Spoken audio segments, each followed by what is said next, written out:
Olá, pessoal. Então, continuar o curso, eu já tenho condições minhas para a gente prosseguir com o assunto, condições, inclusive, de alguns equipamentos aqui.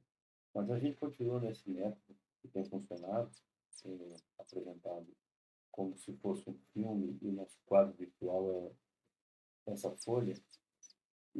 Então, a gente vai continuar com o assunto que é momento de uma aproximação ao eixo. Essa é a continuação do assunto, né? Os demais slides você já tem em PDF, mas eu estou mostrando essa folha para iniciar o assunto, certo? A gente vai começar a raciocinar usando outras figuras. Vocês devem se lembrar, e você já tem esse material, inclusive, que a gente definiu o momento de uma força na sua ponta, né? Como sendo a tendência de giro, né? Então, aplica-se uma força, por exemplo, essa, estou colocando aqui, e a, o vetor posição em relação à minha referência é esse aqui. Eu descobrir em que plano, em que direção, em que sentido vão apontar, vou apontar o meu vetor momento, eu transponho esse F para cá, para que os dois fiquem na mesma origem, o R e o F, e eu uso a definição do momento, R vetorial F, para descobrir que, sabendo que eu tenho que usar a regra da mão direita, ou seja, o, a minha mão direita tem que sair pelo primeiro dos vetores do produto, tendo entrado e contrariando, inclusive em sentido, o segundo vetor do meu produto. Então, a minha mão faz isso, né? E o momento estaria em vermelho, foi o que nós vimos na aula passada. Isso é um elo para a gente expandir essa definição. E eu vou, inclusive, usar um exemplo que nós já resolvemos, tá? Resolvemos aí em conjunto.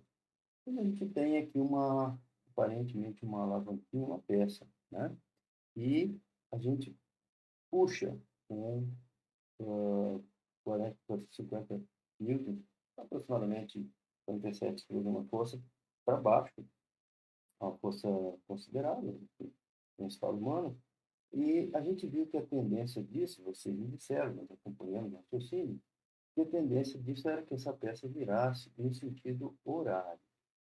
Ora, se ela gira no sentido horário e o nosso sistema de coordenadas foi escolhido dessa forma, e, portanto, com o eixo K saindo da folha, apontando para fora, para cima, inclusive, significa que o nosso momento é um vetor que aponta, portanto, para dentro, se está no sentido horário, e, portanto, é negativo. O resultado deu negativo de fato, não vou voltar a ele, porque eu assisti na aula passada. E o que eu quero chamar a atenção é que esse resultado estava no eixo K, certo? Tudo bem, no sentido negativo dele, mas em cima do eixo K.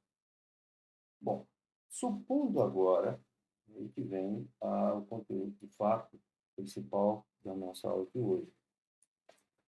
Vamos supor que, em vez de eu girar, eu aqui já preparei um desenho, que seria a extensão em 3D desta peça, ok? Vamos supor que isso o que nós estamos vendo aqui é apenas um corte da peça, não é? E a peça inteira seja essa. Eu estou imaginando isso, tá? Vocês não vão ver no livro, eu vou escanear esse material para vocês. E a gente está supondo que ele vai girar aqui, não é? No sentido horário. Olha lá. Aqui a gente faz esse vetorzinho vira aqui simbólico, não é? Indicativo. Ele é indicativo por quê? Porque ele não representa um vetor. Se eu de fato quero expressar um vetor, eu tenho que fazer uma flecha, não um anel, né? Então, a minha flecha vai ser onde está o momento, no outro desenho da batata já aqui em vermelho, então vou pôr aqui em vermelho também. Se está no sentido eu estou indicando com a minha mão, essa flecha vai estar assim. Né? Olha, esse aqui é o momento de força da minha força F em relação ao ponto O, certo? Está faltando algo nessa indicação, nessa notação. O que está faltando? 3, 2, 1 segundo para vocês mentalmente pensarem, é a notação vetorial, né? Esse aqui é um vetor. Eu tenho que fazer um curso de mecânica vetorial, então isso aí vai ser fundamental. Bom, está lá o vetor vermelho, né? E eu te pergunto, tudo bem, calculamos tudo que precisava, se for aplicar isso em qualquer situação, mas não, tá tudo bem, né? Estou vendo ali o aramezinho que você desenhou, né? Ele vai girar ali, vai ficar tudo bem, tipo, para lubrificar, ele vai girar ali, tranquilo ali. Tá, mas vamos supor o seguinte, vamos supor que ele não vai girar naquele eixo. Ah, mas por que que não pode? Ele não vai girar naquele eixo, porque eu não quero que gire naquele eixo, eu quero que gire outro. Na verdade, não é porque eu quero que gire outro, é um gosto pessoal. Uma aplicação qualquer exige que nós pensemos na condição de que ele não está livre para girar necessariamente naquele eixo.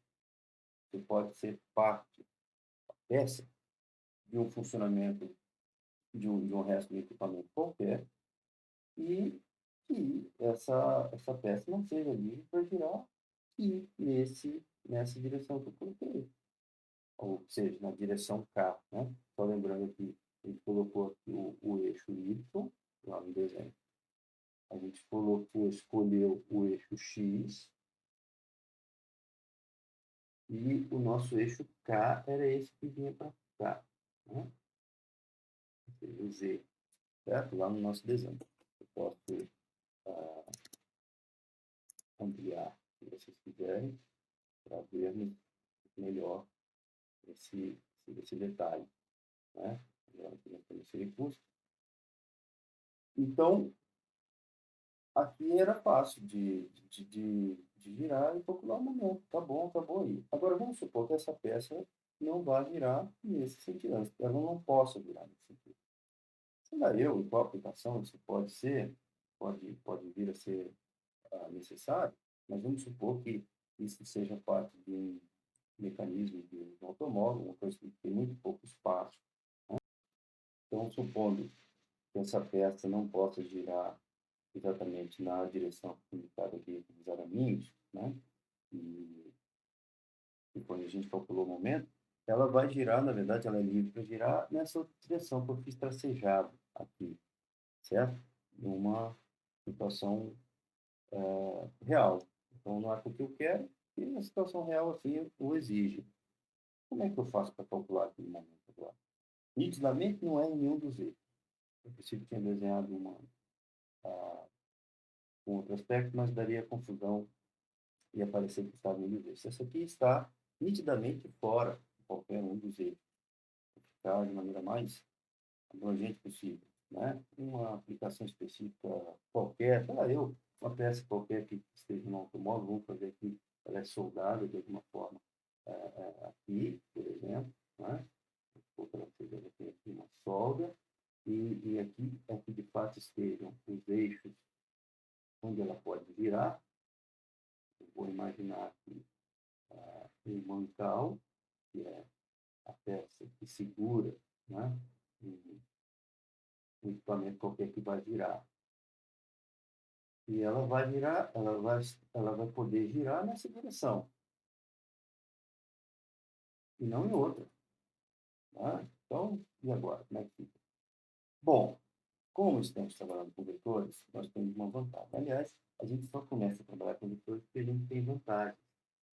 Eu seria um pouco mais abrangente, a gente só começa a desenvolver novas ferramentas se tiver vantagem. Né? E a vantagem aqui é que, trabalhando com vetores, se eu quero saber a contribuição que aquele vetor teria em outra direção, vulgo projeção daquele vetor ou componente daquele vetor, a gente consegue.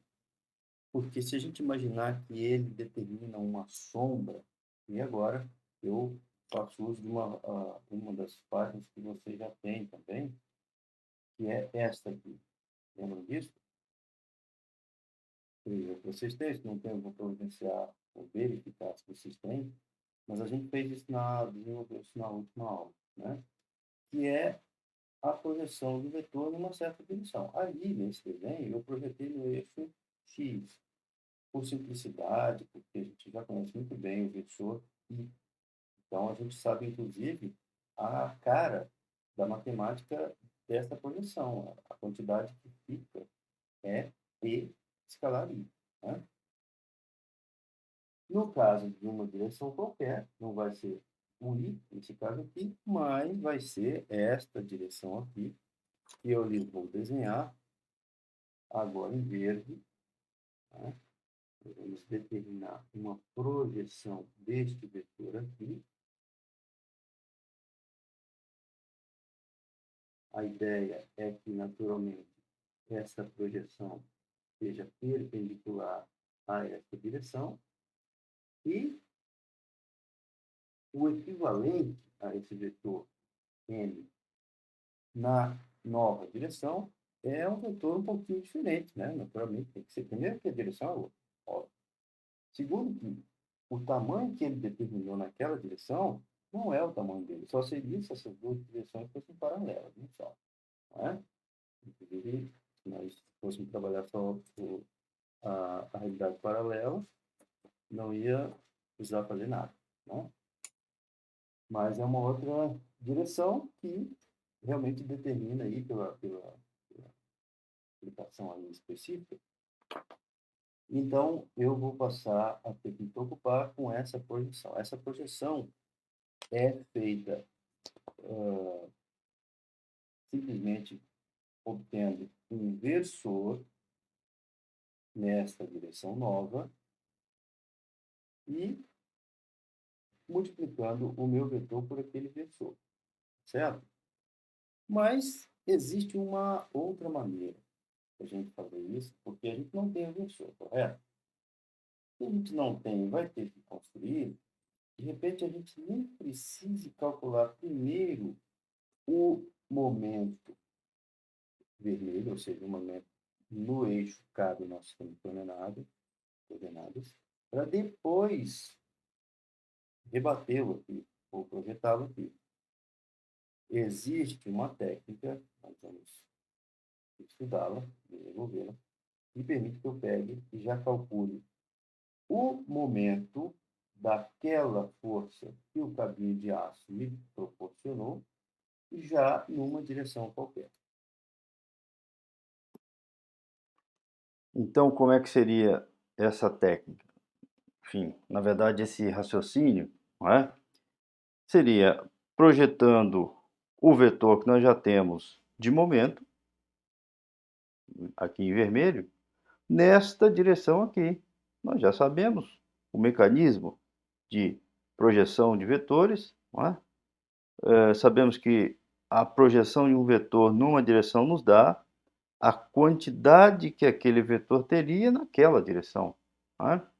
Então, isso é possível de fazer, nós já sabemos. Uma maneira, portanto, que um cálculo, portanto, que nós acabamos de conhecer ou de rever. Quer dizer, a projeção de um vetor, né, o momento em relação da força F, sobre a direção L. Né? E, inclusive, esta quantidade é conhecida, é o momento, nós sabemos calculá-lo, né? E ele é, então, rebatido aqui na minha direção L. A gente tem que dar um nome a essa quantidade. Não é? Ela, então, será uma componente de momento, né? Vamos chamar de um momento, naturalmente, que é da força F, né? O, o, o O está envolvido em alguma maneira, quer dizer, a origem, né?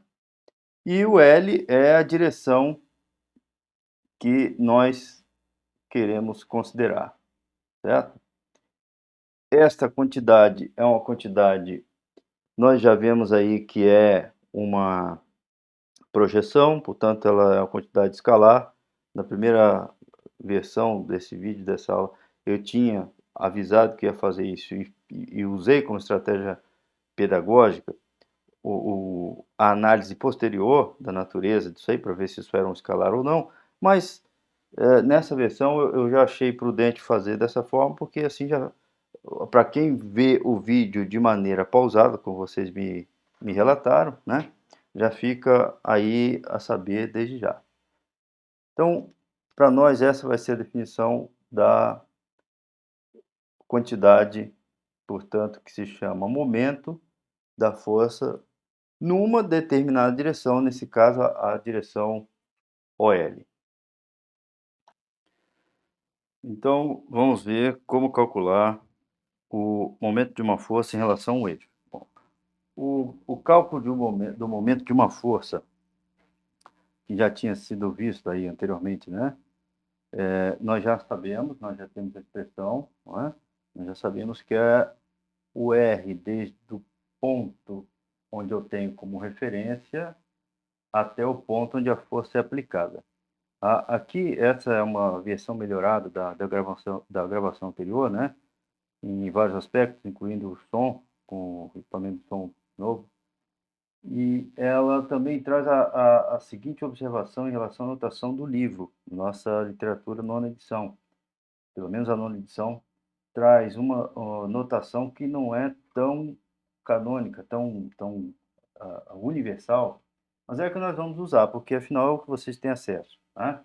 Então, nós vamos calcular o momento já nessa notação, ou seja, vamos usar a definição do momento, que é R vetorial F, mas que R é esse? É o R desde o ponto em que eu quero calcular este momento, eu vou escolher um ponto em relação ao qual eu quero calcular esse momento, até o ponto de aplicação. Então, veja, essa definição é o conceito físico de momento. Isso não muda de notação para notação, nem edição, nem autor.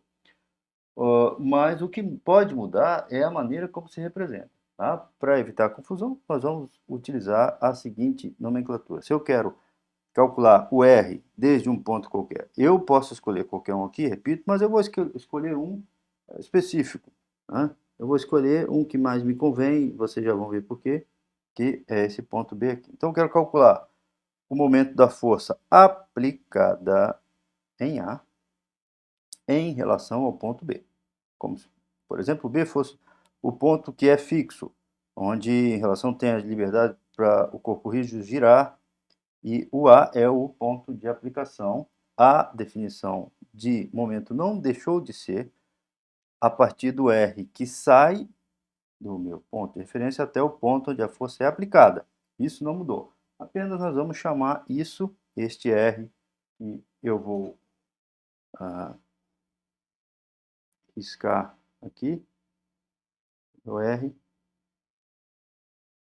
Este, para mim, vai ser o R de A em relação a B. Reparem que essa barrinha, né? Nós estamos sempre buscando aí a melhoria do nosso processo de interação virtual, e essa é uma das características que eu reparei que podia melhorar, né? Entrar em consonância completa com essa edição do livro. Então, o momento fica R de A em relação a B, vetorial F. Este é o momento que nós sabemos calcular de um ponto, em relação a um ponto, melhor. Né? Quando a força é aplicada num ponto, em relação a um ponto que seria um ponto fixo. Fôssemos imaginar isto girando. Né? Agora, repare que aqui eu estou calculando em relação ao ponto. Eu quero calcular em relação ao eixo. Né? Então, se eu quero calcular em relação ao eixo, nós já vimos, acabamos de ver recentemente, que é simplesmente o momento que eu tenho quando é rebatido neste eixo aqui, tá certo? vou colocar aqui um versor, portanto, onde o meu momento não está desenhado em lugar nenhum ainda nesse sistema, não é?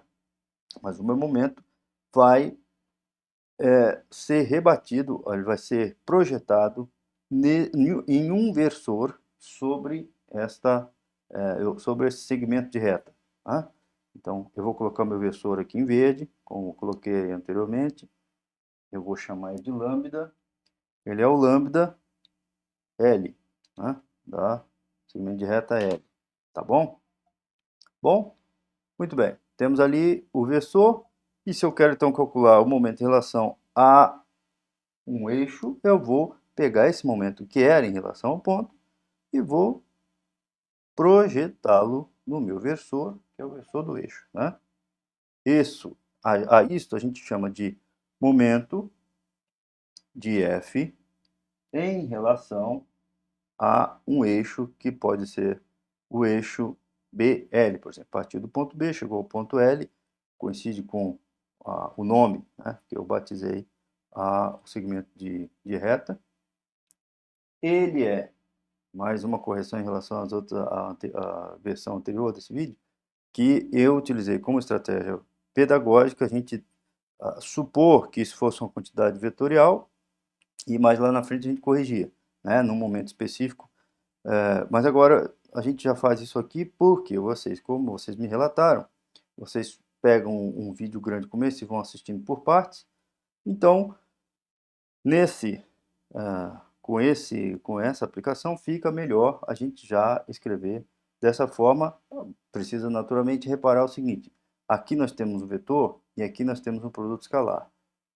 O resultado disso é um vetor escalar outro vetor dá uma quantidade escalar.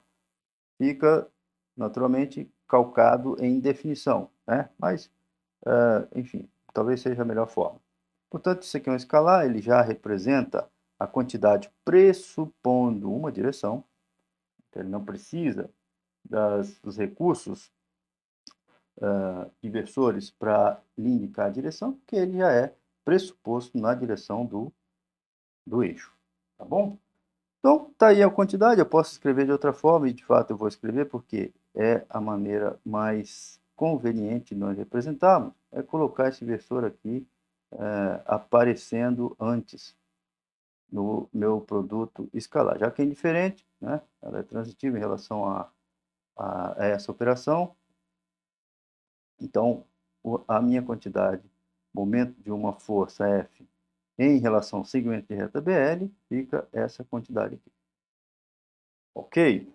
Bom, até aí sem muitas grandes novidades, né? A gente já tinha mais ou menos esse conceito, já tinha esse conceito do setor de vídeo anterior, mas a gente olha e para um pouquinho o vídeo, né? Para você que está estudando, vai parar um pouquinho e vai se perguntar o seguinte: se eu escolhesse B aqui, não é? Muito bem, eu quis. Mas eu poderia escolher outro ponto? Essa é a questão. Se eu poderia escolher outro ponto, por que eu escolhi esse? Olha, eu escolhi esse porque eu quis, se você quiser outro, você vai escolher outro. A gente pode escolher qualquer ponto. Tá? E eu não preciso parar na sua confiança em mim para que você acredite nisso. A gente pode criar um novo ponto, nós vamos fazer isso, tá? Vamos escolher um outro ponto e vamos colocar tentar calcular o momento em relação ao eixo a partir dele. Só temos que lembrar uma coisa antes disso, né? Este segmento, isso nós vamos precisar para o futuro, obviamente, que eu já sei, já estou adiantando, mas vai ficar muito melhor se a gente já souber, se já tiver esse resultado em mão. Este vetor aqui, esse deslocamento, é o R de A em relação a B, né? De A em relação a B, assim que a gente lê. Não é o R a B, como a gente costumava usar em outras literaturas. O R de A em relação a B. Não é? Ele é tão somente o quê? O deslocamento OA, esse aqui ficou rústico, né? Não ficou bom, vamos fazer outro. Né? Ou seja, o RA E este aqui, nada mais, nada menos é do que o ROB, ou vulgo RB. Então, esse bicho aqui, nada mais, nada menos é que RA menos RP. Tá bom? Tudo bem, pessoal? Bom, então, já estamos cientes desse resultado. Talvez agora a gente se pergunte por quê, mas eu vou dizer que nós vamos usar isso. Vai nos facilitar enormemente quando escolhermos um outro ponto qualquer e formos testar a validade da escolha arbitrária. Eu vou agora apagar esses vetores auxiliares, porque eu fiz de lápis. E nós vamos fazer o seguinte, vamos escolher um outro ponto. Um outro ponto qualquer, eu vou chamar ele de ponto C. Okay? Ponto C está aqui. E se eu tivesse escolhido o ponto C para fazer esse cálculo aqui? Vamos lá, vamos fazer ele agora. Vamos raciocinar em geometria de vetores sobre esse ponto. Ora, este ponto, novamente, nada mais, nada menos é que o RA, né, eu tinha lá, e agora o RC, eu tenho aqui o RC, ou ROC, né, desde a origem até C, ou seja, o RC. Vocês lembram que o RA estava aqui, não preciso fazer de novo. Tem aí, inclusive, a sombra dele, né?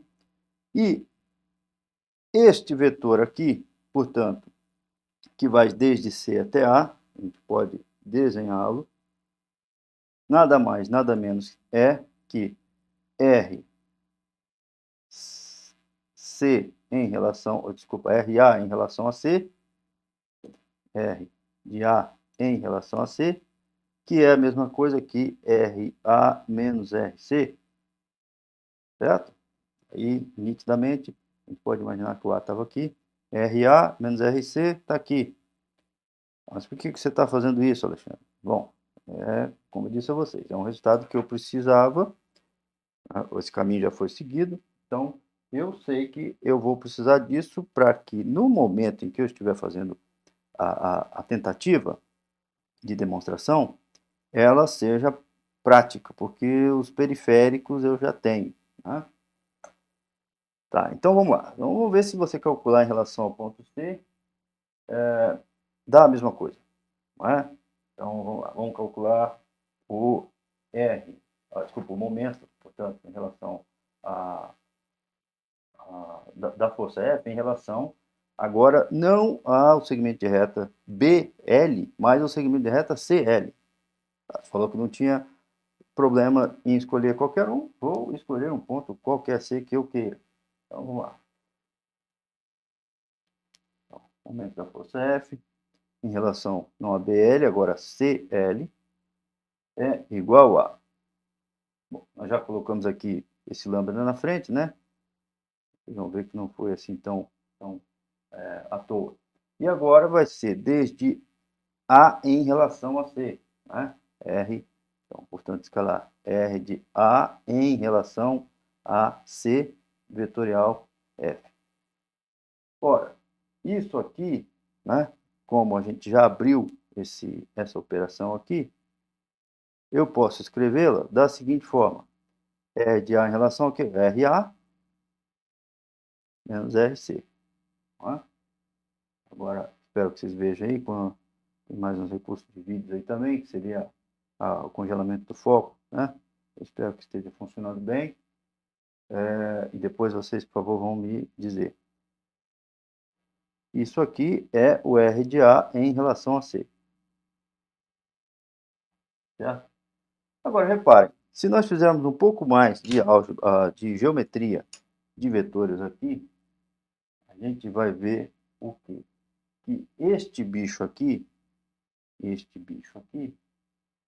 nada mais, nada menos é... Olha, agora eu não quero mais nenhum outro auxiliar, eu vou apagar.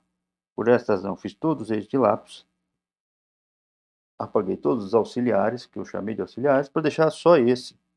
Porque agora eu tenho esse, e eu vejo o seguinte, ora, mas este vetor aqui, nada mais, nada menos é do que este aqui menos aquele. Porque a soma deste com aquele daria aquele outro. Bom, se nós percebermos, na verdade, este aqui, R de A em relação a C, mais um outro vetor que seria R de C em relação a B, me dá esse vetor aqui. Mas eu quero este, né? Eu quero este aqui. Ah, então este aqui, ele sozinho seria igual à soma de outros dois. Se eu quero este, então ele seria... Olha, vamos escrever aqui para fazer uma anotação, né?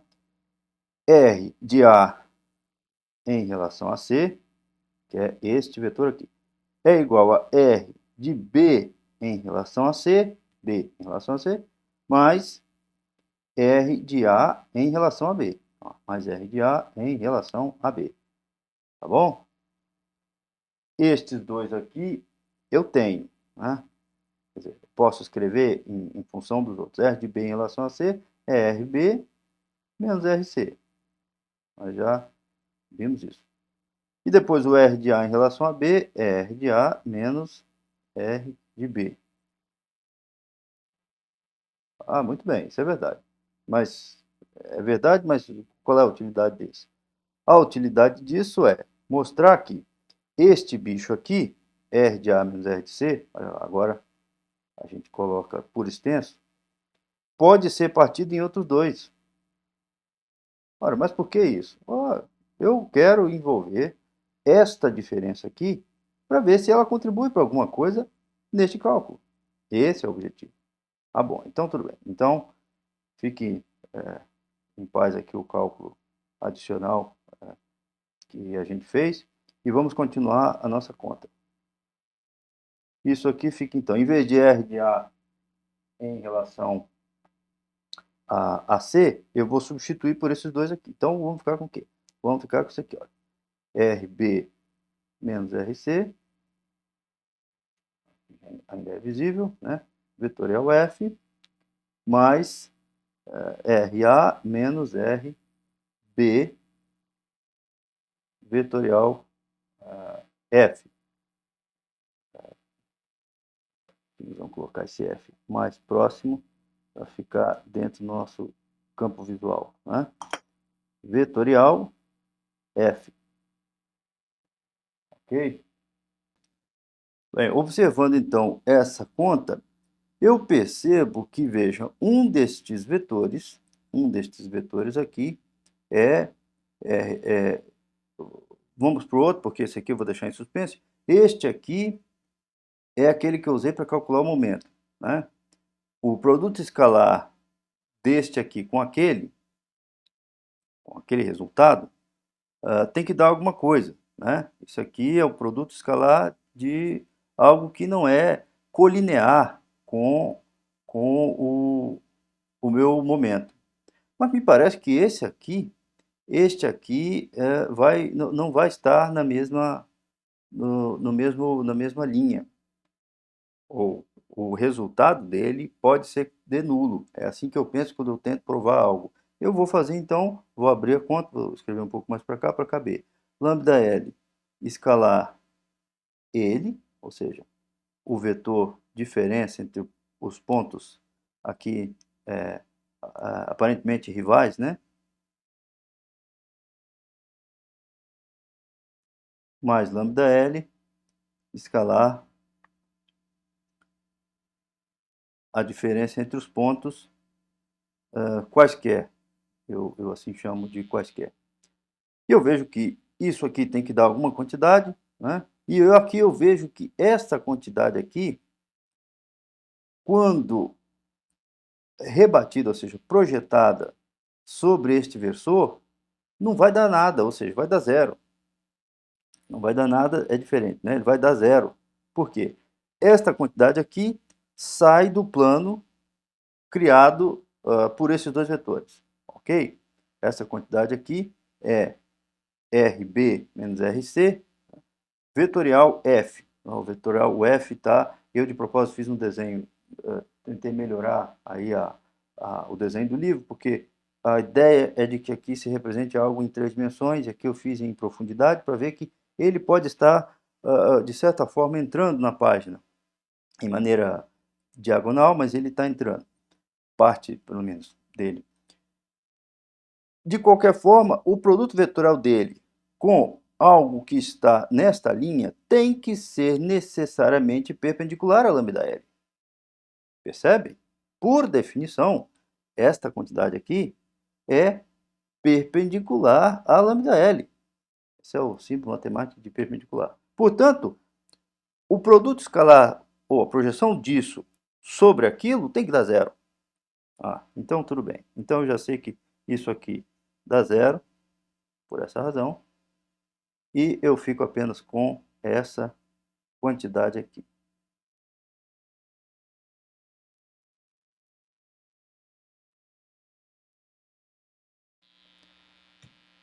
Que era exatamente aquela quantidade ali. Tá bom? Ou seja, MBL é igual a MCL de F, que, portanto, faz indiferente a escolha dos pontos. Tá certo, pessoal? A gente diz aqui como queríamos demonstrar, né, que esta quantidade aqui, ou seja, M de F em relação a CL, é igual a M de F em relação a BL, como queríamos demonstrar. Ok? Então, pessoal, depois dessas definições, a gente já vai aplicar isso aí no exemplo que eu deixei pré-desenhado, naturalmente para ganhar tempo, né? Ainda não é uma aula de aplicações, ela é uma aula que vai introduzir mais uma ferramenta das nossas definições, então ela faz parte desse conjunto todo aí de desenvolvimento, né? Mas, além disso, ela tem a função de servir como um teste de uma aula um pouco mais longa do que as anteriores, das assíncronas anteriores, porque eu visualizo isso como algo mais sustentável para a nossa estratégia de enfrentamento do ensino durante a pandemia. Tá? Eu vou, naturalmente, querer ouvir de vocês, querer o retorno de vocês sobre isso, o que vocês acham dessa aula um pouco mais longa, e por isso que ela vai ter um comprimento um pouco maior. Tá? Vamos a isso. Bom, temos lá o problema posto no PR 3.5 da nossa literatura aí, da nossa bibliografia, e esse desenho está certamente limitado em relação a detalhes para não prejudicar as estratégias pedagógicas, do meu ponto de vista. E, basicamente, nós temos um cubo e tem uma força puxando esse cubo. Sei lá, pode ser que tenha aqui uma cordinha, né, pendurada, e uma pessoa puxando, pode ser assim. Essa cordinha estaria, portanto, amarrada nessa aresta F, eu ponho aqui número limitado de arestas, né, para não poder o desenho, ao longo da diagonal, dessa diagonal aqui, tá certo? E o autor pede, portanto, o momento em relação, primeiro, ao ponto A. Então, vejam, não é um ponto, não é uma linha ainda, né? A gente acabou de desenvolver com capacidade para calcular em relação a um eixo também. Mas, a princípio, é em relação ao ponto. Tá? Nós vamos explorar um pouco esse significado aí. Depois, na letra B, aí sim pede em relação a um eixo, que é o AB, de propósito por aqui o B. Depois pede em relação a um outro eixo, que é o eixo AG, ou seja, a diagonal, né, esta diagonal do cubo. E se você está se perguntando por que, de novo, eu estou pedindo um momento em relação a um eixo, que já tinha pedido na alternativa anterior, a gente vai ver que a gente pode calcular a distância entre duas linhas quando a gente tem esse método, né? A capacidade de calcular o momento em relação a um eixo, porque a gente vai detalhar naquele momento que estivermos chegando no resultado, mas eu já te adianto que isso aqui é uma das ferramentas das mais importantes, porque se você lembra lá do começo do nosso assunto, eu falei sobre a distância de fios, cabos de alta tensão, por exemplo, né, em linhas de transmissão, e é uma coisa de importância vital. Caso contrário, podem ocorrer curtos-circuitos, né? Quando se estão projetando níveis de distribuição, a eletricidade oferece, a eletricidade busca o caminho mais curto entre dois condutores e ela pode romper a rigidez elétrica do ar, né? Então, a gente tem que saber qual a menor distância. Ela vai inteligentemente buscar a menor distância, mesmo que nós não calculemos. Então, é melhor que a gente calcule, né? A menor distância é entre dois fios. Na verdade, é a distância, a definição de distância, né? A menor linha que conecta esses dois pontos. Tá bom? Então, vamos começar. Bom, nós queremos calcular o momento de P em relação ao ponto. Isso é uma definição básica, né? Tudo que nós precisamos é o R em relação ao A, vetorial vetor P. Tá? Aqui a gente precisa definir em relação ao A, mas é a partir de onde? Essa é a questão. É a partir de F. Né? R de F em relação a A. Tá bom? Então, a partir daí, a gente consegue calcular o momento que a força P aplicada no ponto F produz no ponto A. Ok? Eu vou continuar, então, numa outra folha. Certamente vou fornecer para vocês o PDF. Né? Então, na verdade, o que nós queremos aqui é isso. E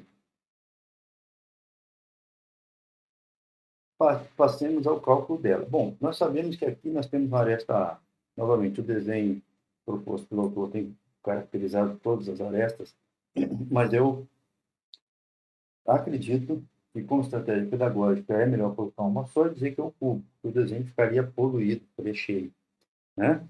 Então, como é que ficaria a caracterização desse vetor aqui, que eu passo a desenhar, né? Que é o R da força F em relação a A, ou seja, RFA. Olha, ele é um vetor que, dentro das minhas coordenadas cartesianas, eu tenho uma componente em x, vou revelar o x temporariamente, mas ela é negativa, certo? Então, eu tenho uma unidade de aresta, que é um A, na direção negativa de x, menos A I, portanto. Né? Qual mais componente eu tenho? Eu tenho também uma em Y, também uma unidade de A, só que no Y é positiva. Um J. E como ela é uma face que está no plano x, ela não tem componente Z. Então, esse é o meu R de F em relação a A, menos AI, mais a J. Eu já tenho um dos parâmetros daquilo que eu quero calcular. Ok? Eu estou sempre verificando aqui se ela está no campo visual de vocês, então a gente consegue explorar o espaço, né? Mas precisamos ainda do P, né? Então, vamos ver ele. Agora o P. O P tem a sua magnitude, portanto, magnitude P. E as suas componentes quais são? São aquela componente que é rebatida, ou seja, projetada no eixo Z, e é negativo, inclusive, né? Então, eu vou passar por essa etapa, o autor não passa, eu vou passar por essa etapa de caracterizar aqui, de chamar isso aqui de PZ, né? K, que não é positivo, é negativo, como disse a vocês, então isso aqui, eu estou riscando agora mais o desenho, Esse aqui é meu PZ, tá? Esse pedaço aqui é o meu PZ. Vou fazer zoom aqui no vídeo para vocês verem com mais clareza, né? Tá lá ele, ok? Vou desfazer o zoom agora para a gente poder seguir o papo. E eu tenho também uma parte no eixo Y, não é? Mas da mesma forma eu tenho aqui essa parte, não vou riscar mais o desenho, já está bom de figuras aqui, né?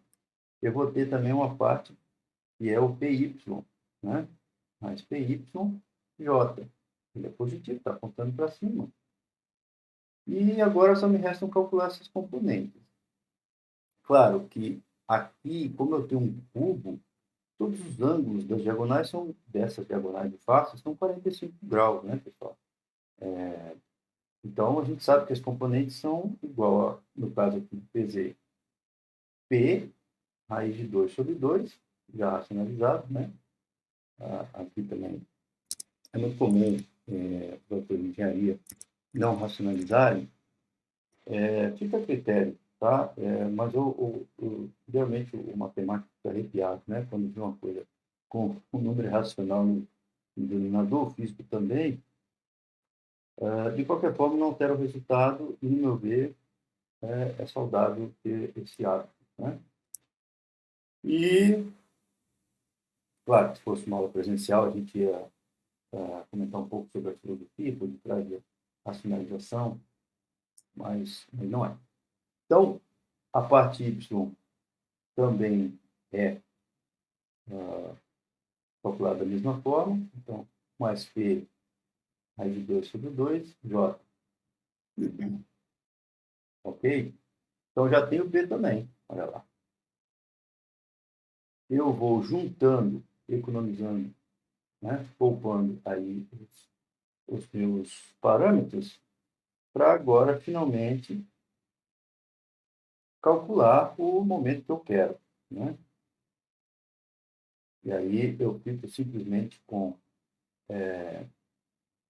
o que eu consegui aqui, ou seja, menos A mais AJ, vetorial, agora já posso clicar para cá, para a gente ficar no campo visual, né? Vetorial, eu vou botar esse P raiz de 2 em evidência, por favor, não me xingue por causa disso, vocês já viram que ele é um fator comum aqui, né? Ele vai estar multiplicando vetorialmente o K menos K mais J, né? E aí a gente pode fazer agora esse produto vetorial, lembrando que a gente pode fazer em ambas as formas. Fazer o determinante, como é muito comum, pode também fazer versor por versor.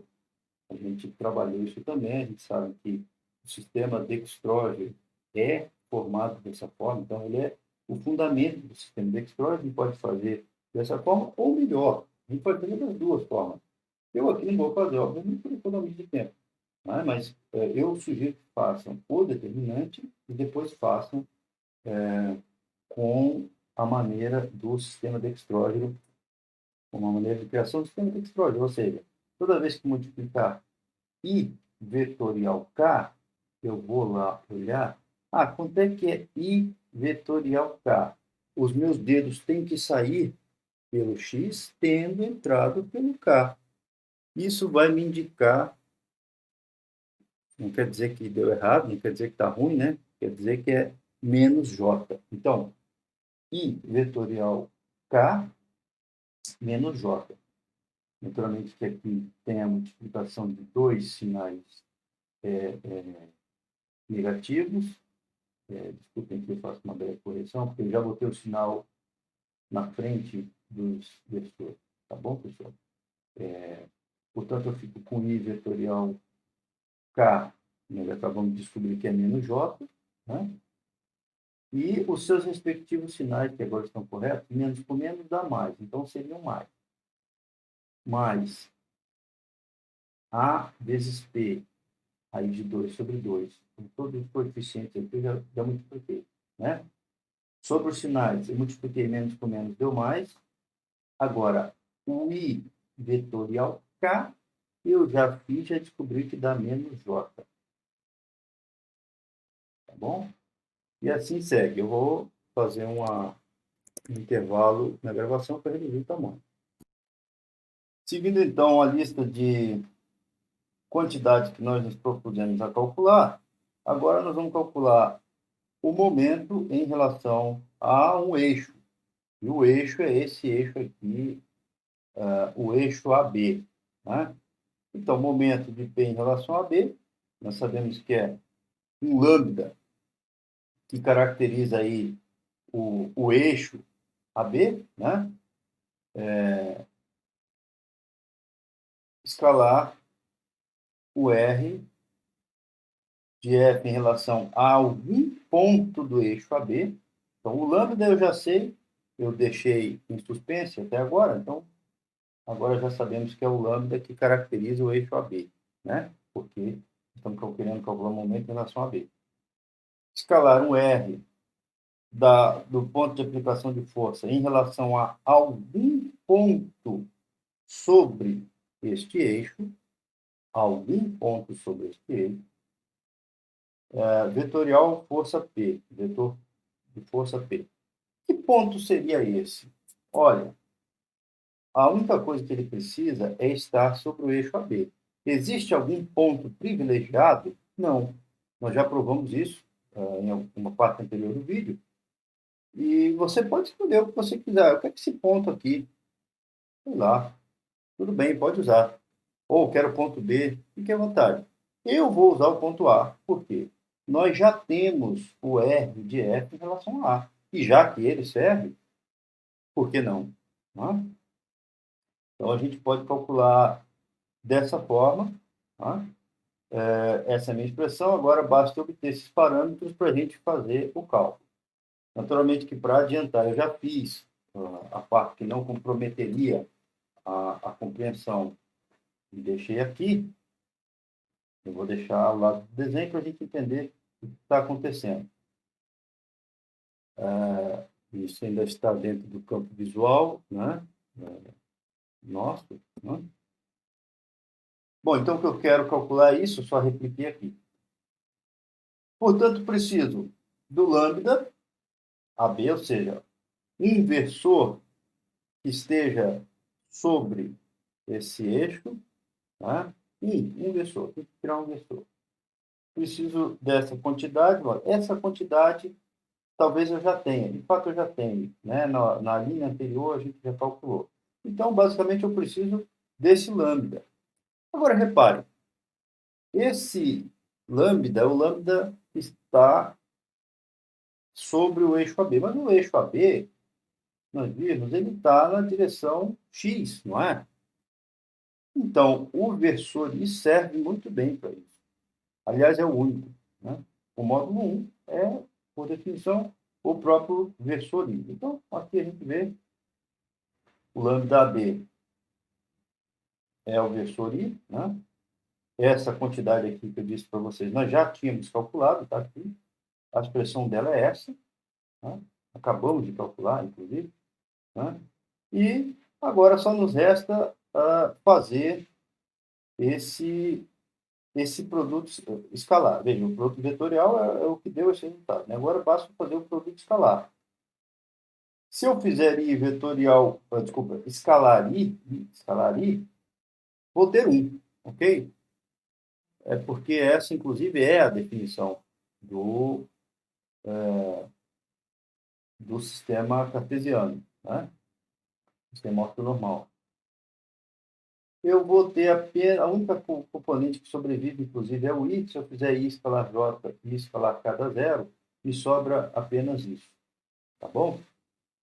Vamos fazer uma análise de razoabilidade dessa situação. Vejam, eu não botei vetor ali. E essa quantidade, de fato, ficou uma quantidade escalar. Não é? Faz sentido isso? Vamos pensar. Veja, o momento em relação a um eixo, ele significa a quantidade que eu vou colocar naquela direção. Ou seja, A direção já é previamente especificada. O que eu preciso é apenas que quantidade vai cair naquela direção. Então, é como se eu pegasse e indicasse qual é a componente, por exemplo, PZ, do meu vetor P, a componente em Z. Ou seja, eu estou pré-definindo uma direção. Eu quero que quantidade aquela direção vai levar. Ok? Eu falei aqui sobre o PZ porque está no desenho aqui no momento, né? Mas qualquer componente. Então, faz todo sentido que essa quantidade seja uma quantidade escalar, porque eu estou pressupondo uma direção que é a direção do eixo considerado, tá bom? Até aí, então, nossa análise de razoabilidade está boa. Finalmente, calculando a letra C, finalmente, em relação a quais momentos tem que ser calculado, né? O momento de P em relação à diagonal AG. Eu não vou desenhar porque não cabe mais nesse desenho, né? É a diagonal que sai daqui, eu estou indicando, e chega aqui, ok? Bom, nós já temos a expressão, é o lambda que esteja sobre aquele segmento de reta, aquele eixo, né? Estamos calculando o momento em relação ao eixo, né? Portanto, é o lambda AG, fiz suspense como estratégia, percepção, né? Nós percebemos o que nós tiramos em cada problema em particular. Escalar o vetor R da força em relação a algum ponto sobre aquele eixo vetorial à força. Novamente, como é um ponto qualquer sobre esse eixo, você pode escolher qualquer ponto que você desejar. Eu, em particular, vou escolher o A, porque eu já tenho os parâmetros em relação a ele. Bom, então, pode escolher. Já sabemos que pode ser qualquer um que esteja sobre o eixo. Lá está. Muito bem. Essa expressão contém um erro proposital. Ah, mas qual? O lambda está lá.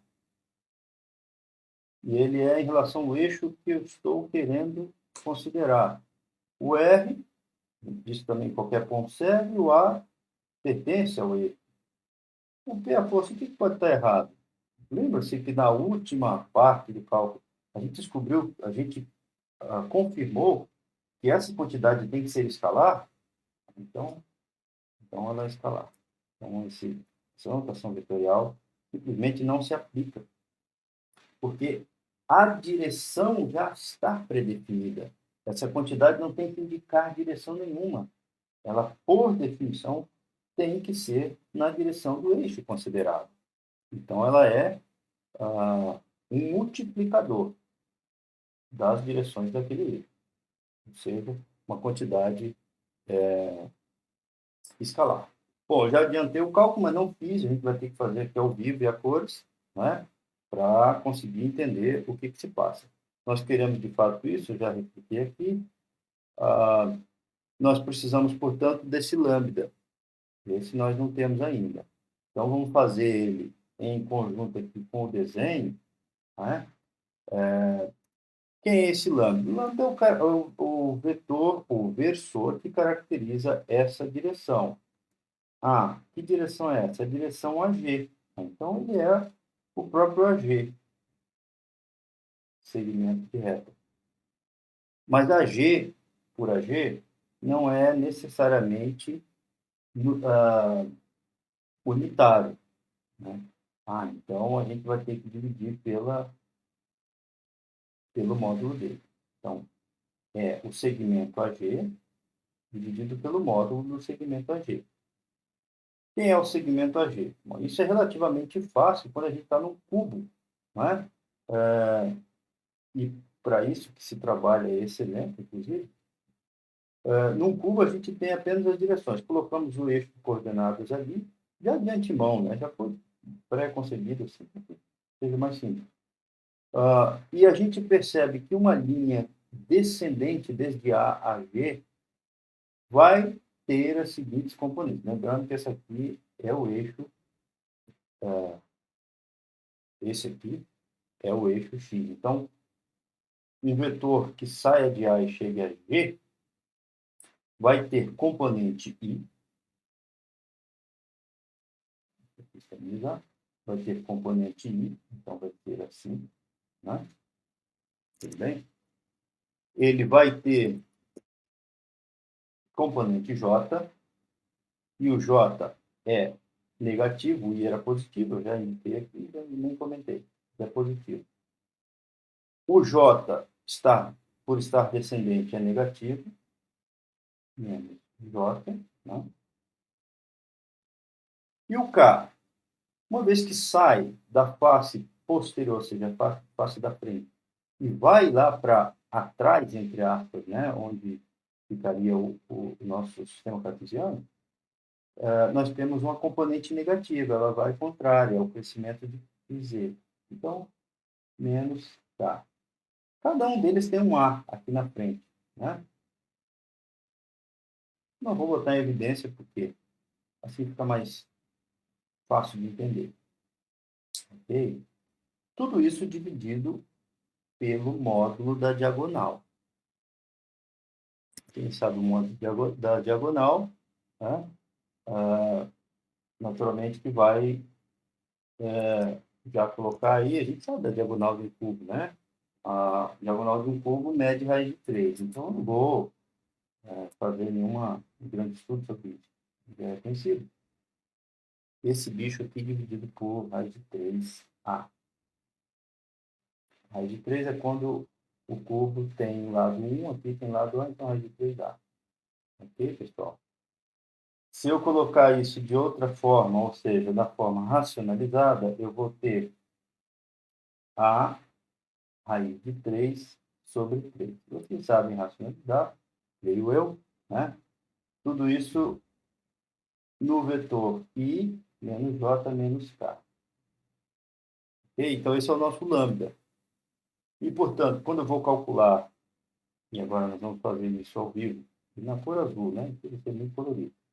A gente vai ter que o momento que eu ainda fiz aqui notação vetorial,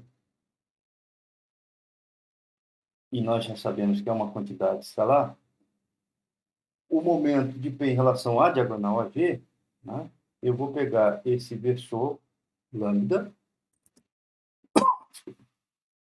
e multiplicar de forma escalar pelo vetor R de FA vetorial P. A gente já sabe isso aqui batido, né? Ele está aqui, ó. É esta quantidade aqui, tá bom? Então, quando a gente fizer esta multiplicação, vocês vão fazer essa multiplicação e vão chegar a menos A que multiplica P raiz de 6 sobre 6. Ok?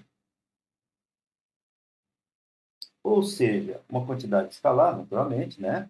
Eu não vou fazer essa operação porque vocês sabem. Né? E a gente vai gastar bits à toa, sendo que vocês têm que fazer essa confirmação aí. Multiplicar este vetor, né, por aquele vetor. Né? Vocês vão obter isso. Faça. Nós, então, temos aí uma quantidade que, além de ser escalar, é negativa. Né? Então, o que significa isso? Significa que, agora a gente tem que abrir o desenho de novo, depois que eu deixei ele assim de forma retrátil, né? Para a gente enxergar que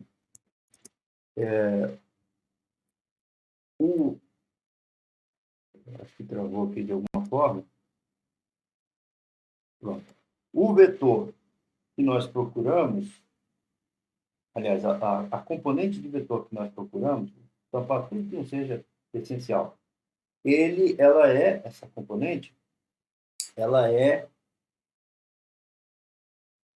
primeiro que sobre aquela linha. Eu já disse para vocês, me recusei a fazer, porque o desenho vai ficar ininteligível. Né? Então, ela está sobre aquela linha que sai dessa ponta aqui e vai lá para o canto de baixo. Né? Então, quando eu puxo por essa mãozinha que eu desenhei ali, naquela aresta F, né? Parece me determinar uma componente de giro que é negativa, certo? Isso significa que eu tenho a componente do M, aí eu já tinha desenhado, vou deixar ele aqui, né? A componente do momento, do giro, né? Que jaz, tá, do vernáculo, já que repousa sobre essa direção, é uma componente negativa, uma quantidade negativa, né? Ou seja, a parte do momento, que eu carinhosamente apelidei de momento ecológico, né? A inversa, a parte dele que cabe, que cai e que projeta sobre essa direção é a parte que aponta para sentidos negativos do meu, dessa linha. Finalmente, sobre o sinal dessa projeção de momento. E eu achei que foi uma análise que faltou um pouco no teu texto. A gente pode imaginar o seguinte: se o momento estivesse sobre o eixo Z, hipoteticamente, só para a gente entender, a flechinha curva, ou seja, um artifício gráfico, né, usado para dizer qual a tendência de giro, seria essa flechinha verde aqui, não é? Se fosse no eixo X, seria essa aqui, e assim sucessivamente, né? Agora, num segmento de reta que sai de A e vai para G, uma componente de momento que esteja indicada dessa forma, indica um giro, naturalmente, como essa parte verde, essa flechinha verde, não é? Tudo bem? E um valor negativo projetado sobre essa mesmo segmento de reta que sai de A e chega a G, seria virado ao contrário, né? E, portanto, indica um giro ao contrário. Tudo isso para dizer, pessoal, que se eu imagino a folha de papel, que eu agora desenho aqui assim, como sendo o suporte onde o A está embaixo do papel e o G está em cima, um giro como esse que eu seguro, como quem segura um copo em cima da mesa, significa um giro negativo nesse eixo. Daí o sinal. Bom, seguida a questão do sinal, eu vou emendar a questão do sinal com uma outra questão extremamente interessante e útil, que é o seguinte: bom, então nós já sabemos que isso aqui tem sinal negativo, né? Nosso resultado, nós obtivemos, né? Ele é devido a uma força em P, que eu já desenho uma mãozinha puxando, né? E nós queremos considerar quando a situação onde esse eixo, portanto, AG, possa girar, né? Vamos supor que isso aqui seja um mecanismo que tem aqui mancário. Eu agora começo a rabiscar essa folha. Você já viu, está aí no vídeo, né? Mas eu vou ter que rabiscar para usar o artifício pedagógico do realismo. Então, vamos supor que isso aqui seja sobre suportes que permitem girar, ou seja, chamados mancários, né? E eu possa girar essa peça aqui, esse espeto, por assim dizer, né? Fazendo revoluções aqui. Eu, portanto, puxo esse P, como no desenho da mãozinha, e ele vai ter uma conexão. E eu só agora desenho aqui, ó, uma conexão, vou fazer em verde para ficar compatível com outro desenho. É assim que ele tem um ferrinho, né? Que conecta ele para poder fazer o espeto, o suposto espeto vermelho girar, né? Quando ele gira, portanto, devido a essa conexão mecânica, ele só gira porque ele gera um momento, né? Nós estamos falando aqui de estática, então a tendência ao giro. Quem é que lembra da definição de momento? Definição de momento, digo a quantidade. Momento em quantidade, em módulo, é força vezes distância. Não tem nenhum F aqui, mas eu botei para vocês lembrarem do ensino elementar. A força, no caso, seria o P, e a distância é esse D, aqui mesmo. Né? Bom, se eu tenho uma componente de momento naquele eixo, né, significa que alguma força atuou tendendo ao giro. Mas essa força eu sei qual é. É a força P. Né? E fez tender a girar naquele sentido que a gente analisou anteriormente. Portanto, eu sei que aquele valor é um valor de momento negativo, segundo a direção AG. Segundo a direção AG, ele determina uma quantidade de momento negativo. Então, eu sei que, bom, no meu caso aqui, neste caso aqui, né, que vai tentar fazer girar nesse sentido de giro, eu vou ter um momento negativo, ou uma componente negativa desse momento, ou seja, menos FB, nesse caso aqui, é igual a componente do momento que eu calculei lá anteriormente com várias etapas. Mas eu tenho o valor final. Né? O valor final é esse aqui. Né?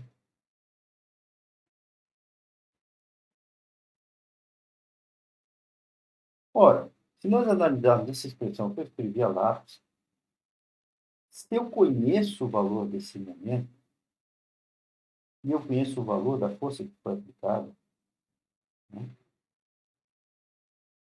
E eu sei que o valor líquido do momento é dado por essa expressão, por que a gente não usa ela? Por que a gente não usou ela desde o começo? Por uma razão muito simples. A gente não sabia o chamado braço de força do meu problema.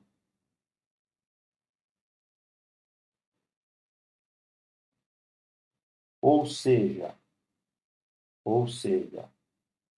a distância ou segmento perpendicular a ambos, tanto a linha de aplicação quanto o eixo de giro. Antigamente era o ponto de giro, agora é o eixo de giro. Então, são um eixo, ou seja, em braço de força, nós já temos esse conceito bem estabelecido desde da física básica, e esse valor líquido é a força vezes o braço de força. Se eu tenho ângulos diferentes do ângulo reto, eu vou ter que calcular uma projeção, e essa projeção tem o significado de ser aquele braço de força. Então, esse é o braço de força. Repito, não calculando direto, de maneira simplificada, assim que não conhecíamos. Né? Bom, mas chegamos ao momento, por várias técnicas. Agora, uma vez que eu tenho esse valor de momento, então, eu tenho esse bicho aqui, eu conheço a magnitude dessa força. Olha, então eu posso descobrir qual é o braço de força. Braço de força, distância. Aqui na minha representação é esta quantidade aqui que me espaço a desenhar em perspectiva.